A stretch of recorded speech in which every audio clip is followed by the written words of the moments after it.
মুশাক্কাত আর মুজাহাদার মাধ্যমে হলেও আমাকে প্রমাণ করতে হবে। আখিরাত কোনো মামুলি না। আমার শায়েখ আরিফ বিল্লাহ হাকিমুন নফস আল্লামা মুফতি মুশতাকুন নবী কাসিমি হুজুর সবসময় বলে যে হে আল্লাহর বান্দা, হাসরের মাঠ মামার বাড়ি শ্বশুর বাড়ি না, হাসরের মাঠ কোনো চাচার শ্বশুর বাড়ি না, খামখেয়ালি না। হাসরের মাঠ সেই মাঠ সোয়া লক্ষ আম্বিয়ায়ে কেরাম যেই মাঠের ভয়ে দিবানিশি কাঁদছেন।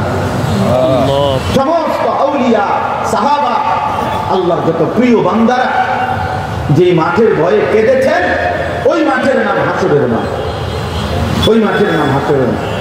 কোরআন কারীমের মধ্যে আছে ইব্রাহিম আলাইহিস সালামের মতো নবী, এত বড় আজিমুশ শান নবী, তিনি পর্যন্ত বলছেন, কোরআনে স্পষ্ট আছে ইব্রাহিম আলাইহিস সালামের দোয়া, রব্বি লা তুখজিনি ইয়াওমা ইউবআসুন, আয় মাওলা কবর থেকে যেদিন হাসরের ময়দানে উঠাবেন, সেই হাসরের ময়দানে আপনি আমি ইব্রাহিমকে বেইজ্জতি করেন। রব্বি লা তুখজিনি, আয় আল্লাহ আপনি আমাকে বেইজ্জতি করেন না, আমারে অপমান করেন না। তাহলে ইব্রাহিমের মতো নবী যদি হাসরের ময়দানকে ভয় পায়, তা আমি কে আপনি? আমি কে আপনি? আমার কাছে কিতাব আছে আরবি, আদ-দা ওয়াদ-দাওয়া আল জওয়াবুল কাফি। এই কিতাবের মধ্যে আছে হযরত ওমর রাদিয়াল্লাহু তাআলা আনহুর মতো সাহাবী, তাকে দুশমন নামাজ অবস্থায় ছুরি মারছিল। এই অবস্থায় তিনি 3 দিনের মাথায় আহত অবস্থায় শাহাদাত বরণ করছেন। তখন ইন্তেকালের পূর্ব মুহূর্তে, শহীদ হওয়ার পূর্ব মুহূর্তে ওনাকে চৌকির মধ্যে শোয়ানো ছিল। হযরত ওমর রাদিয়াল্লাহু তাআলা আনহু তার ছেলে আব্দুল্লাহ ইবনে ওমর, আব্দুল্লাহকে ডাক দিয়ে বলছে, আব্দুল্লাহ আমার শরীরটা এই চৌকির থেকে মাটিতে রাখো, আর আমার গালটা মাটির সাথে মিশাইয়া দাও। আমি গালটা আমার মাটির সাথে ঘষবো আর মাটিতেই পড়ে থাকবো, যেন আমার রব আমার মাটিতে পড়া এই দৃশ্য দেখে আমার যেন দয়া করে মাফ করে দেয়। বলছে আব্দুল্লাহ আমার গালটা মাটিতে রাখো, আসা রব্বি আন ইয়ারহামানি, আশা করা যায় এতটুকুর বিনিময়ে আমার আল্লাহ যদি আমারে মাফ করে দেয়। চকির মতো মরবো, চকির পিঠে বসে, চকিতে না, আমি তা চাই না, ফেলে দাও মাটির দেহ মাটিতে। আমার কাছে একটা কিতাব আছে সফরে হিজাজ, হজ্জের সফরে প্রতি বছর আমি আমার বুধবারে ফ্লাইট ইনশাআল্লাহ, প্রতি বছরই হজে যাওয়ার আগে আমি নতুন নতুন একটা হজ্জের কোনো বই পড়ি। আমার এটা অভ্যাস দীর্ঘদিনের। এই বছর যে বইটা পড়তেছি এটার নাম হলো সফরে হিজাজ, হযরত মাওলানা আব্দুল মাজেদ দরিয়াবাদী রাহমাতুল্লাহ আলাইহি সফরের হজ্জের কারনামা। 1929 সালে উনি হজ্জের সফর করছেন।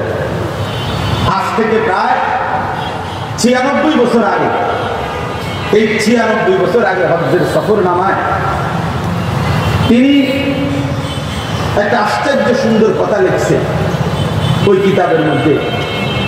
আল্লাহর ঘরের কাছে গিয়ে তিনি মনে মনে ভাবতেছিলেন আল্লাহর কাছে কি চাইবেন। তো নিজে নিজে আবার বলতেছিলেন, মাওলা মাটির এক সামান্য টুকরা থেকে যার সৃষ্টি, তার আর স্বপ্নই কি, তার আর আশাই কি, সে আর চাইবেই কি, আপনি দয়া করে আপনার মর্জি মতো দিয়ে দেন। অর্থাৎ মাটির এক সামান্য অংশ থেকেই তো আমি সৃষ্টি, তো মাটির এক ভিড়া, মাটির এক সামান্য টুকরা, সে আর চাইবে কি আর। তাইলে নিজেকে এতটা হাকির, এতটা আদনা মনে করতেন আল্লাহর প্রিয় বান্দাগণ।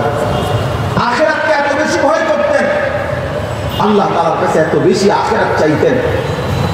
এই জন্য প্রিয় ভাই আমি শুরুতে এটা বললাম, সারা বাংলাদেশের ওয়াইজ উলামায়ে কেরাম দিবানিশি আপনাদেরকে আল্লাহর কথা ফেরি করে, আখিরাত ফেরি করে, দিন রাত এই বক্তা বদলান, যে যাকেই দাওয়াত দেন, সব মিলাইয়া, সব বক্তাই, সব ওয়াইজি আলহামদুলিল্লাহ আখিরাতের ফেরিওয়ালা।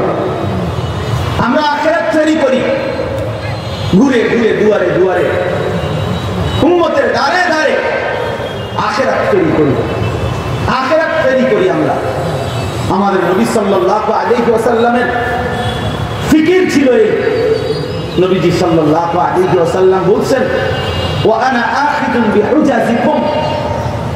নবীজি বলছেন, আমি উম্মত চেয়েছি 23টা বছরে আমি চেয়েছি আমার একটা উম্মতকে প্রয়োজনে কোমরে জড়াইয়া ধরে হলেও জাহান্নামের আগুন থেকে বাঁচাই।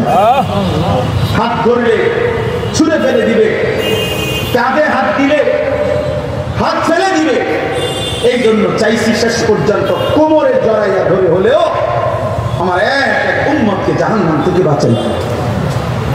فَلَعَلَّكَ بَاخِعٌ نَفْسَكَ عَلَى آثَارِهِمْ إِن لَّمْ يُؤْمِنُوا بِهَذَا الْحَدِيثِ أَسَفًا। আল্লাহ তাআলা বন্ধু নবীকে বলছে, বন্ধু আহা, আপনি যে পরিমাণ অস্থির হয়ে গেলেন প্রতিটা মানুষকে আল্লাহর দিকে ফেরাবার জন্য, কালেমার দিকে ফেরাবার জন্য, জাহান্নাম থেকে বাঁচাবার জন্য, তো খুদ আল্লাহ তাআলার দয়া মায়া লাগছে নবীজির বেচাইনি অস্থিরতা দেখে।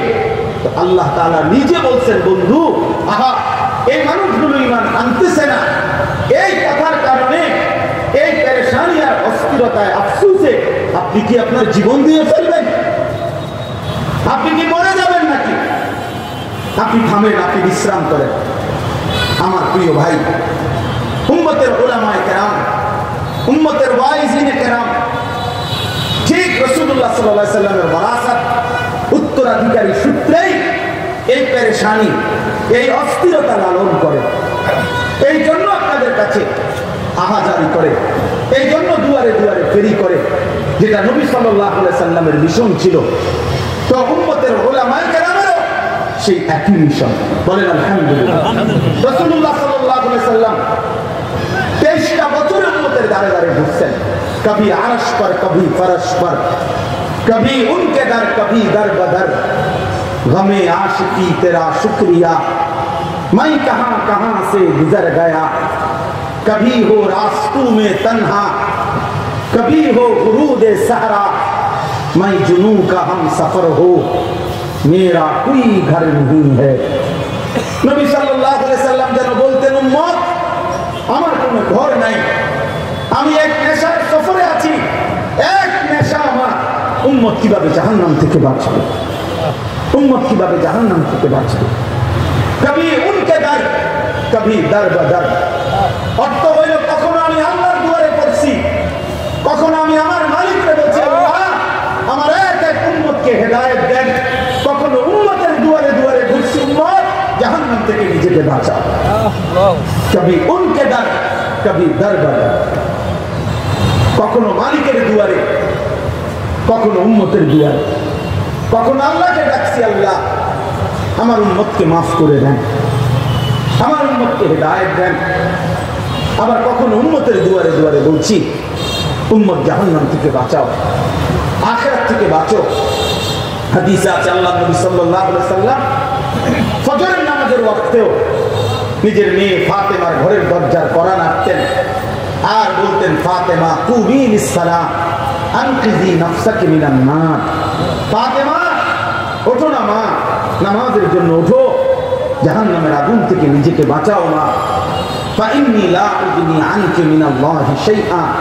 কিয়ামতের দিন আমি মুহাম্মদের মেয়ে ফাতেমা এই কথা বললে আমি তোমার কোনো উপকার করতে পারবো না। তোমার সেজদা, তোমার গোলামি তোমাকে রক্ষা করবে। এজন্য উম্মতের উলামায়ে কেরাম, উম্মতের দাঈ, উম্মতের ওয়াইস, উম্মতের